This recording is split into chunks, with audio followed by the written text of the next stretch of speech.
Bonjour les cinquièmes, alors vous prenez votre cahier d'exercice. Sur votre feuille d'exercice, c'est l'exercice grand 6. Donc ceux qui peuvent, vous découpez et coller l'exercice grand 6, comme je l'ai fait là. Et ce sont des prismes droits dont il faut calculer les volumes. Donc vous faites le petit a et vous venez à la correction après. Alors petit a, on a un prisme droit dont les deux bases sont deux quadrilatères. Et la distance qui sépare les deux bases, qu'on appelle la hauteur du prisme droit, les longueurs des arêtes latérales est de 6,5 cm. J'ai 8 cm² l'aire d'une base. Ça veut dire que je peux poser 8 cubes de 1 cm d'arête. Voilà. J'ai un étage là de 1 cm de hauteur. Je peux poser 8 cubes de 1 cm d'arête. De volume 1 cm3 si vous préférez. Je peux en poser 8. Puis encore 8, il y a un deuxième étage. Puis encore 8, un troisième étage. Puis encore 8, encore 8. Il y a 6 étages où je peux poser 8 cubes. Ce qui m'en fait 6 x 8, 48. Puis là, j'ai un demi-étage, 0,5. Donc, comme j'ai la moitié d'un étage, tous mes cubes seront coupés en deux exactement. Donc, c'est comme si je pouvais en placer la moitié de 8, 4. Donc, à l'intérieur de mon prisme droit, je peux en placer 48 plus 4, 52. Je fais 6 x 8 plus 0,5 x 8. En fait, je fais l'aire d'une base multipliée par la hauteur. Voilà, j'irai expliquer rapidement. Pour trouver le volume d'un prisme droit, on fait tout simplement l'aire d'une base, de toute façon n'importe laquelle, c'est les deux mêmes, elles ont la même aire, l'aire d'une base multipliée par la hauteur du prisme, c'est-à-dire la distance entre les deux bases. Donc volume égale 8 cm². Je fais exprès de laisser l'unité pour une fois multiplié par 6,5 cm. Donc une unité de longueur c'est en centimètres, ça correspond à la longueur d'une arête, la hauteur du prisme droit. Les aires ça s'exprime en centimètres². Le volume lui ce sera en centimètres cubes. Voilà, dans ce prisme droit, je peux mettre à l'intérieur 52 cubes de volume 1 cm3, de 1 cm d'arête, de 1 cm sur 1 cm sur 1 cm. Vous faites, alors ça c'était le petit a, vous faites le petit b. Alors pour le petit b, le volume, c'est l'aire d'une base. Je vais réexpliquer. Multiplié par la hauteur du prisme. Alors, l'aire d'une base, les bases, il faut repérer les deux polygones qui sont parallèles, identiques. Donc, ce sont les deux triangles rectangles qui sont là, qui sont parallèles, identiques, ce sont les deux bases du prisme droit. Donc, pour calculer l'aire d'une base, il faut faire l'aire d'un triangle rectangle. Je vous rappelle que pour faire l'aire d'un triangle rectangle, c'est la moitié de l'aire d'un rectangle. Je vais leur dessiner là si vous voulez. L'aire de ce triangle rectangle, c'est la moitié de l'aire du rectangle qui est là. Moitié en trait normal, moitié en pointillé. Largeur imaginaire fois longueur imaginaire sur 2. Donc on met tout de suite sur 2 quand on fait l'aire d'un triangle rectangle. Ce sera pareil aussi pour l'aire d'un triangle. Donc on fait côté de l'angle droit fois côté de l'angle droit sur 2. Multiplié par la hauteur. La hauteur, c'est la distance entre mes deux bases. Mes deux bases sont séparées par quelle distance? Eh bien, la longueur des arêtes latérales, 5 cm.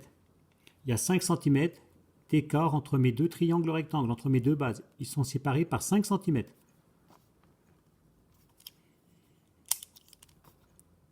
Alors, pour faire 6 x 8 sur 2, il y a plusieurs méthodes. Je vous écoute.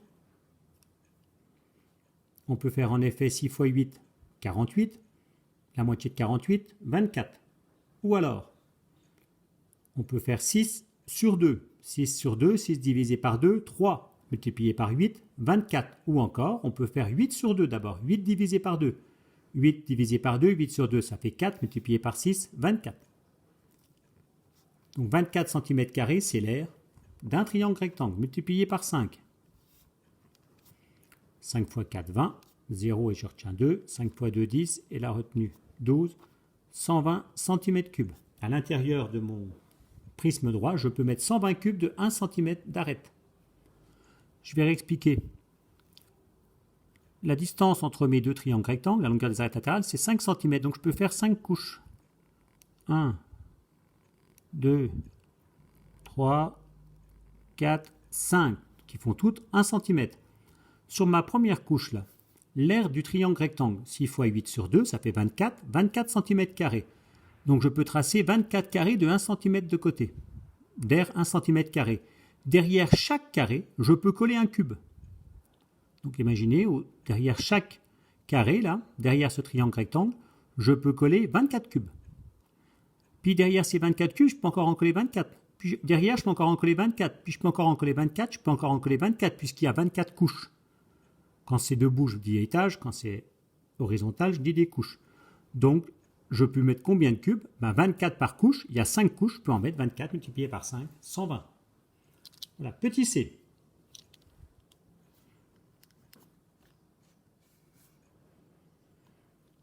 Alors, petit c, pour changer, je vais faire une autre façon de présenter. Je vais calculer d'abord l'aire d'une base. Plutôt que de présenter en une étape, je fais en 2 étapes. Même si là les calculs ne sont pas très longs, on peut faire en une seule étape. C'est pour changer un petit coup. Donc les deux bases, ce sont deux triangles. Celui-là et celui-là qui est identique. Donc l'aire d'une base, c'est l'aire d'un triangle. L'aire d'un triangle quelconque, c'est côté fois hauteur relative sur 2. Côté fois la hauteur qui va avec, la hauteur correspondante.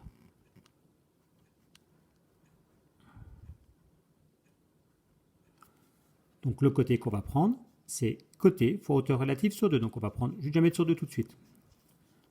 Côté fois la hauteur relative sur 2. Je vous rappelle le principe. L'aire de ce triangle, c'est la moitié de l'aire de ce parallélogramme. L'aire d'un parallélogramme, c'est côté fois hauteur. Donc pour le triangle, on fait côté fois hauteur sur 2, puisque l'aire du triangle, c'est la moitié de l'aire du parallélogramme.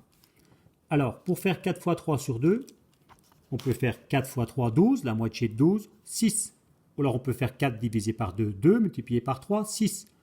On peut faire aussi, bon c'est moins astucieux, mais on peut faire 3 divisé par 2, 1,5, multiplié par 4, 6. L'aire d'une base, c'est 6 cm². Maintenant, si je veux trouver le volume du prisme,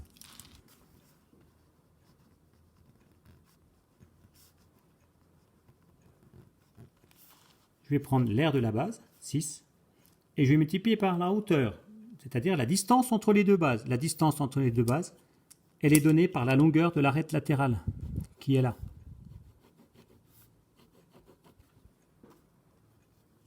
Voilà, je multiplie par 5. Et ça va faire 30 cm3. Dans ce prisme droit, je peux mettre 30 cubes de 1 cm sur 1 cm sur 1 cm, de volume 1 cm3. Je réexplique. L'aire d'un triangle rectangle, c'est 6 cm². Ça veut dire qu'au premier étage, je vais pouvoir mettre 6 cubes de volume 1 cm3. Puis il y a un deuxième étage, un troisième, un quatrième, puis un cinquième. Il y a 5 cm, il y a 5 étages de 1 cm chacun. Sur chaque étage, je peux mettre 6 cubes. Comme j'ai 5 étages, combien je peux en mettre en tout? 5 fois 6, 30. Alors, vous gardez votre cahier d'exercice et vous allez essayer de faire maintenant le grand 7.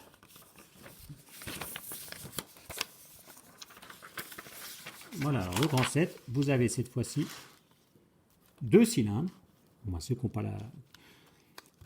Vous collez les feuilles, sinon vous les avez devant vous. J'espère, sur l'ordinateur. Vous êtes débrouillé pour les avoir, ou sinon vous faites les dessins à main levée. Calcule les volumes de ces cylindres. Valeur exacte, puis arrondi au millimètre cube. Attention, il faut la valeur exacte, et on arrondit qu'à la fin. Alors pour le petit a, le volume d'un cylindre, c'est l'aire d'un disque. Il y a deux disques identiques, les deux bases. Donc on fait l'aire d'un disque de base multiplié par la hauteur. Voilà, il y a deux disques identiques. L'aire d'un disque. J'aurais pu vous donner des formules. L'aire d'un disque, c'est pi fois rayon, ou pi fois rayon puissance 2. Alors ici, le rayon, c'est 2 cm. Donc on fait pi fois 2 multiplié par la hauteur, 6. Attention, là c'est un peu plus compliqué du calcul littéral. On veut la valeur exacte. Si on remplace pi par 3,14, ou si on prend la touche de la calculatrice, on aura une valeur approchée, même s'il y avait un chiffre après la virgule. Si on veut la valeur exacte, on est obligé de faire du calcul littéral. On va faire 2 fois 2 fois 6 dans le produit. Pi fois 2 fois 2 fois 6, on va multiplier entre eux les facteurs que l'on connaît. 2 fois 2, 4 fois 6, 24. Donc la valeur exacte, c'est 24 fois pi, centimètre cube. Donc le fois, on n'est pas obligé de le mettre. Ou on le met, ou on le met au cran de papier, ou on ne le met pas comme on veut. Voilà la valeur exacte. Maintenant, on peut marquer valeur exacte. Dans la question, on demande d'arrondir au millimètre cube. Toujours pareil, arrondir au millimètre cube. Ça ne veut pas dire convertir, le verbe arrondir. Donc on garde comme unité les centimètres cubes.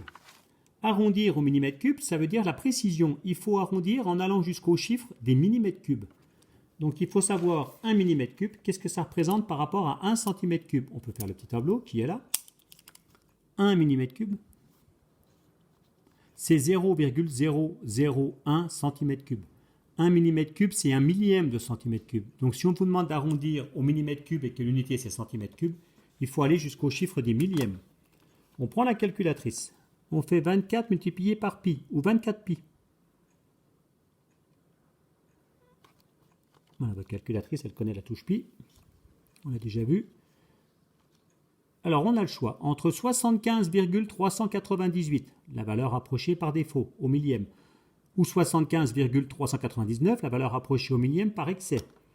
On regarde le chiffre des 10 millièmes, c'est un 2. Donc, on va prendre la valeur qui est en dessous. On va prendre 75,398. Et on peut souligner pour montrer qu'on est allé jusqu'au chiffre 1. Au chiffre des millimètres cubes. Le suivant. Bon, le suivant, j'ai toujours un cylindre vertical. J'ai regretté, mais tant pis, c'était trop tard. J'aurais dû faire un cylindre positionné horizontalement. Ça ne change rien, mais justement pour vous montrer que ça ne change rien. Alors, le volume du cylindre, l'aire du disque de base, d'un disque de base, puisqu'il y en a deux, qui sont identiques, multiplié par la hauteur. Attention, ici, 6 cm, c'est le diamètre. Or, dans la formule, l'aire d'un disque, c'est pi fois rayon. Donc, il faut le rayon. Si le diamètre, c'est 6, le rayon, c'est la moitié. C'est 3. Donc, on va faire le volume égal pi fois 3 fois 3. Donc, l'aire d'un disque, pi fois rayon, et on multiplie par la hauteur. Maintenant, la valeur exacte. On va regrouper les facteurs connus. 3 fois 3 fois 4. Et la valeur exacte, c'est 36 pi centimètres cubes. On met le fois entre 36 et pi, au stylo ou au cran de papier, on ne le met pas comme on veut. On va arrondir au millimètre cube, donc comme tout à l'heure, on garde comme unité le centimètre cube, mais on va arrondir au chiffre des millièmes. On prend la calculatrice, on fait 36 multiplié par pi. Je peux mettre multiplié ou pas, comme tout à l'heure, comme vous voulez. 36 fois pi, donc elle va écrire 36 pi, la valeur exacte, la calculatrice. Maintenant, on appuie sur la double flèche là. La valeur décimale approchée, on a le choix entre 113,097. La valeur approchée au millième par défaut. Ou 113,098, la valeur approchée au millième par excès. Le chiffre des 10 millièmes, c'est un 3. Donc on est plus près du début que de la fin. On arrondit en dessous. 113,097. Voilà, on est allé jusqu'au chiffre des millièmes, des millimètres cubes. Ça sera tout pour aujourd'hui.